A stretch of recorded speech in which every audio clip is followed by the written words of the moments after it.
and I have learned how to project, so hopefully you can hear what I'm saying. So thanks very much. My uncle is always very gracious in how he remembers the past. And hopefully you can see me in the frame. So what I got really interested in after computers, in the early 90s, and I got interested in different technology companies, these young technology companies that you hear about, and the Facebook guys and the Bill Gates and Steve Jobs of the world. And so I decided when I was in Vancouver, okay, so I'm going to start learning from these same kind of people in BC here, learn how to build these companies, and slowly over the decades, really, I learned how to run these companies, and I started my own in 2013, called LeanCor, L-E-A-N-K-O-R, LeanCor. And so the reason I started it is because, I wanted to start my own company, but I was always really interested in how people do work. Today, people might make a checklist, and that's how you kind of organize yourself. If you're more of an engineer building a bridge or something complex like a building, you'll have more of a timeline view, what they sometimes call a Gantt chart. And then each bar is some work to do on the calendar, and that's job 1, job 2, job 3, and people would manage the work that way. And so I started thinking about, well, now that we all have mobile phones, so we have these mobile phones with us now, and we have laptops with the internet, and if we have the internet, and we have mobile phones, and we have laptops and different tablets, so how can that be used to help human beings actually work together and collaborate? Collaborate's a big word we use at LeanCor. And so one of the things I was studying back in maybe 2010, 2009 was this thing called, I don't know if anyone here has heard of lean. So it's called, this kind of way of thinking started after World War II in Japan, came across to the US, and the auto manufacturers really glommed onto this concept of lean manufacturing, they called it. And today, if you go on Google and you type in lean finance, lean government, lean healthcare, lean almost any word in Google, you'll get all sorts of information about people trying to attack the problems of human beings trying to work together using these techniques. And part of the idea of this thing that we call lean working, like I'll just tap on this. I'm just on Google here, and I typed in lean visual board. And you'll even see this in the pulp mill and SOMAS and stuff. You'll be walking the manufacturing floor, even here in Paul Burney, and you'll see a big board on the wall with maybe some little graph of, okay, how's quality today, or quality this month. And you might have another section of the whiteboard that is, okay, well, who's actually working this shift today, and who's not working. And so this concept of human beings use these big whiteboards, or even magnetic strips and stuff, to try and visualize what's going on this week, what's going on next month, what's going on this quarter, what's going on in the year. And so this whole concept of lean visual boards was actually, again, since World War II, in Japan, it started there, came across to North America, and people started using these boards. Even here in the pulp mill and stuff, you can walk the halls and see these big boards. And so the point is that as human beings, we want to see the big picture. How's the team doing over a number of weeks and months? So you might see graphs, that's the big picture. And then you might want to see, well, who's doing what today, right now? And you'll see little sticky notes or little cards with, each card is a bit of work to do, and it tells you what date it's due, and the card might say, well, who asked for this work to be done? And you'll see little cards on the same whiteboards. And I said to myself, okay, so you have tablet computers and mobile phones, and you have the internet. So now, what if you're working in a company like Scotiabank? You have points of presence all over BC, all over Canada.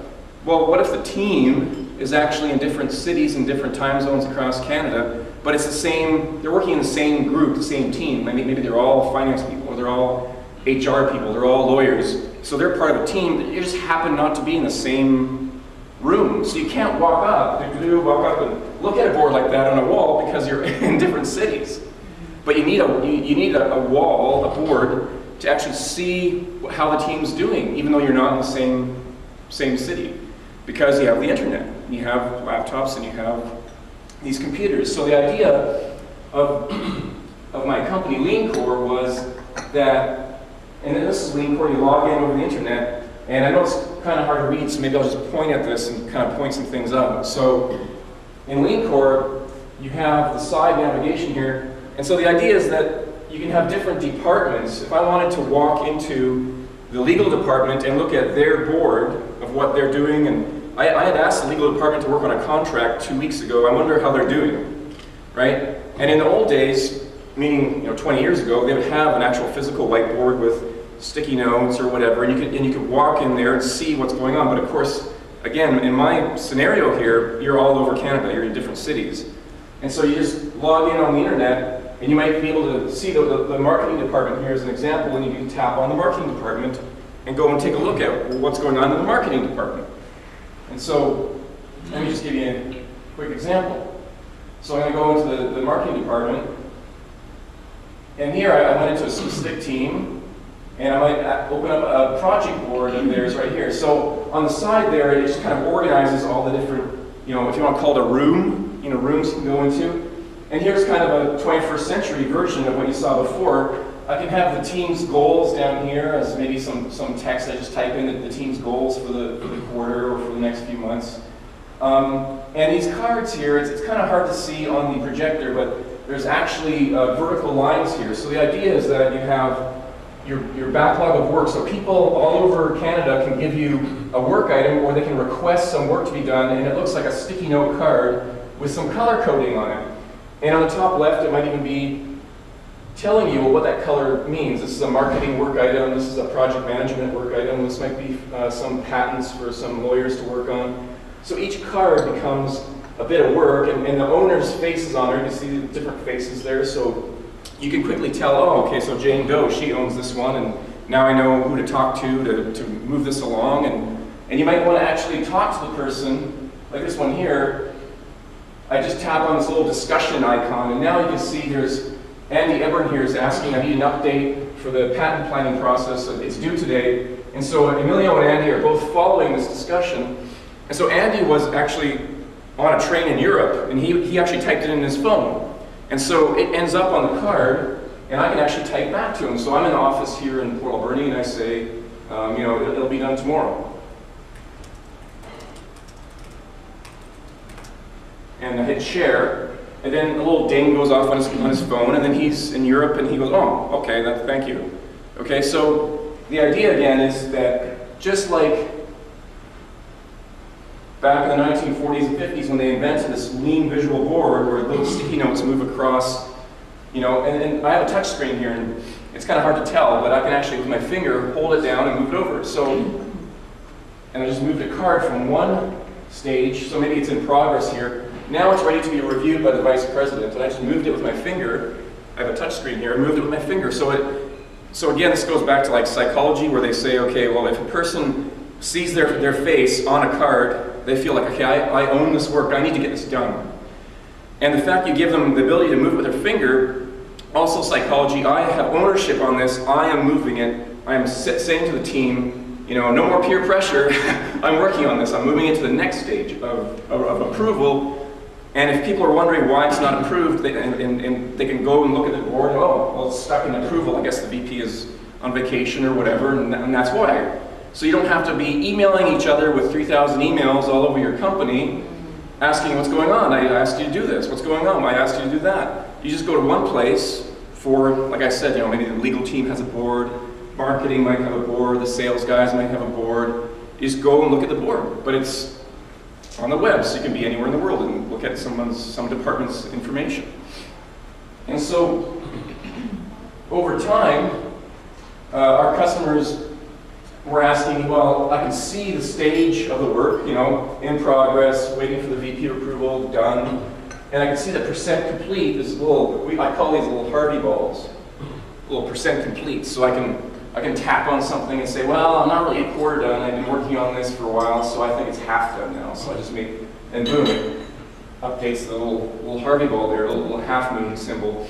But what if I want to see the same information, but more in a calendar, like when's this stuff going to get done? So I can tap this little button, it opens a new tab in your browser, and it takes the same cards from the database in the cloud, in the internet, and it lays them out in a timeline. This is January through March. And so the same cards are now kind of squished down and laid out on the side, but they're dates. Each card had a due date. And so now, as a human being, I can kind of visualize where the work's going to show up and when it's going to be done, and where's today's date. Okay, everything to the left that's not 100% done is late. Everything to the right is okay. So there's a kind of an ability to go back and forth between, some human beings like to think in timelines and they like to see calendars. Okay, here you go. Other human beings say, well, I just like to see cards and what stage they're in. You know, is it waiting for approval? Is it being worked on? Are you in design phase of whatever work you're doing? And so what Lean Core does is kind of allow human beings to work however they want, basically. And so, if you go back here, so over time you can see how, if Amellio is working in one team, I might have a few cards on a board. Maybe I'm also working part-time with another couple teams, okay? But do I want to log in every day and try and go hunting around for this team board, this board that visualizes the work? Not really. So under my work items here, I can actually just tap on this so I can see all my work that's overdue. I can see my work that's due today. I can see the rest of the week and later after this week. So it's all laid out. So this task that I have, me, Amellio, I have this task. I can quickly see percent complete, it's half done. I can change that by tapping on it. I can see there's a discussion, someone just asked me a question, so I can tap on that and be talking with them. And basically, it allows for the individual to have almost like a work queue for themselves. They don't have to go hunting for that visual board I showed you. They could just say, well, I only have 5 minutes today to log into this Lean Core thing. I'll just look at what I have to do today and update my friends and my peers across the company. Log out, I'm done. 5 minutes. But what's happened is all this work going on across all these different cities in Canada is getting funneled into these servers on the internet. And now you can do all sorts of number crunching. So now if you're a team leader or a head of a department or a manager, you can actually crunch all the numbers and ask questions like, well, how much capacity do I have left in my team? Like, can anyone actually start this new project 2 months from now? You know, maybe like some of our customers, so Google's one of our customers. Google has hundreds of people using Lean Core. And when you go to Google today and you type in a search, a lot of the time, those little bits and bytes floating around the internet are on fiber they own, or on computers, on telecom switches they own. So Google's so big, they're their own telecom company. It's like having TELUS inside of Google, but it's their own TELUS. They're their own telecom company. And so they manage all this fiber and stuff with Lean Core. They have 800 people worldwide, Google does, that all they do is run a little telecom company inside Google. And so when they want to do forward capacity planning, they might say, well, we're going to build a whole bunch of new equipment in Turkey and Germany next month. Do they even have the people in Turkey and Germany to actually start doing all this networking equipment? So they use Lean Core to ask questions. So they sit down here and they go to under portfolio management. They say, well, let's go ask some questions. And so they'll actually ask, it's called resource utilization here. I'll just show you one. I know I'm limited with time here, so I'll just show you one quick one. They might go to a certain department, let's say in Turkey, and they say, well, okay, let's see what everyone's doing. So now what Lean Core has done is, let's say there we go. So what Lean Core has done is I just asked it, okay, for that region, gobble up all the people on all their different work boards, whether it be little cards or timeline views, doesn't matter. If people are assigned work, gobble it all up, and then for a certain time period, show me who's red, who's green, and who's gray. Gray means, you know what, they've got plenty of capacity, give them work, throw work on them. Green means they're pretty much maxed, don't touch them. Red means you've actually over-allocated and gave them too much work, or they've given themselves too much work. Maybe somebody asked them to do some work and they put some. And so the whole idea here is that you give some tools for planners and management, you give some tools for the individuals so they can just update their peers with what's going on. But it's all on one kind of cohesive system, it's not all over the place. And so what we're replacing is, we're replacing checklists on paper, we're replacing Excel. People might use Excel today to do some project planning. There's tools from Microsoft called Microsoft Project, we're replacing that.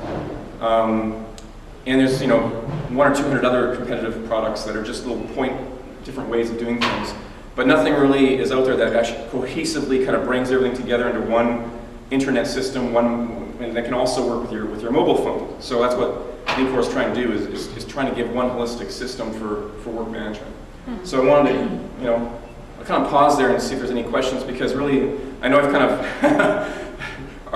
talked about a lot of things, but kind of in summary, it's, a new way of working, but based on an old methodology from 40, 50 years ago called lean management. So we're not forgetting what we learned as human beings about work, but it's just leveraging the internet and mobile to try and make it easier for people to work together. So that's it. I have not so much a question, because this is way over my head, but a comment. There are very similar systems in a lot of different areas, for a very large organization. And they are moving more and more toward just exactly what you're talking about. And some of the systems that I can see, I use them for my staff. I get reports from them for my staff. Yeah. But I know that what I'm doing, all the branch managers across the country are doing. So for my boss, and that's, like you say, it's saving so much time to try and get everyone on the same page, reporting up. Exactly. It's just huge, this technology, and we still have the board in the back. Exactly. That's the biggest thing. How are we doing for meetings? How is blah blah blah. Yeah, and it's funny because one of our customers, based in Virginia, is Capital One Bank. Oh yeah. And every time they have a new banking product, they have all these branches. They have to inform them. They have to tell them that, and they might have to roll out some marketing, some marketing brochures or whatever. And so the way they actually do their banking product rollout is with Lean Core. Mm-hmm. So it's very cool. Yeah. So is yours a program you buy or a subscription you pay? Oh, good question. So basically, it's subscription. You buy annual subscriptions, $30 per user. Meaning a person logging in as a user, $30 per month, and you buy 12-month blocks of subscription. And so that way you're not, laying out tens of thousands of dollars day one for some software. You got to install it on a computer, and you got to figure out. Business calls at the time. Yeah, and you got to hire all the techies to figure out the servers and make sure that it works. And so you just log in on the internet and away you go, kind of thing. Are you still doing development, or is it mostly sales at this point? Good question. So, as a tech company, you're always doing development, but there was this kind of pivot turning point about 7 months ago where the velocity of development could kind of flatten out, and all of a sudden it became really clear that sales was the number one thing we had to do. So right now we're hiring 2 salespeople. We just finished hiring another one, so we'll have 3 salespeople within 2 months. But up until today, it's been mostly me and another couple of guys doing the sales, which tells us there's a lot of upside. Because I'm not, like Joe had mentioned, I'm more of a computer guy. I'm more the techie brains, and I'm not even a sales guy. And yet I brought on, Google and Capital One Bank and Sanofi Pasteur, which is one of the biggest biotech companies in the world. But yet I'm not a sales guy.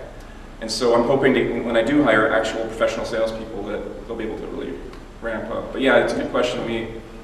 There was a time from 2013 until, like I said, about 7 months ago, it was a ton of work. I have some folks in India working. We have a few people in Calgary, and a ton of development work. But now it's kind of flattened out. And, yeah, mostly sales and marketing.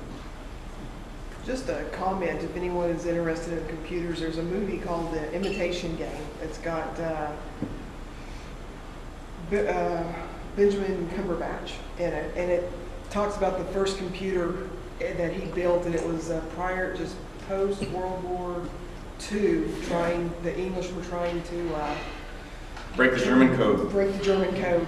And it's a phenomenal movie. Because I'm sitting there watching going, is that the first computer? And of course you get to the end and you're in there, that's a write-up on it. But anyone that wants a little history on that, it's an excellent movie to watch. Yeah, actually, it's computer history can be dry, but that's a movie that I double down on your statement. That was a really good way to learn about how computers turned out to be the way they are. Yeah. Well, I'm just sitting here kind of in shock listening to all this because I can see such a value of that because of companies like I work with Scotiabank and how they can interconnect with people and major companies. And you know, this is an idea of technology, and I just think it's great. So it's nice to see that there's people out there that can put it together and know what to do with it and make it happen. I'm glad you shared it with us. And Okay. thank you very much. And on behalf of Rotary, I will Oh, thanks. reminder of your visit with us. Thank you very much. Thank you. Appreciate it.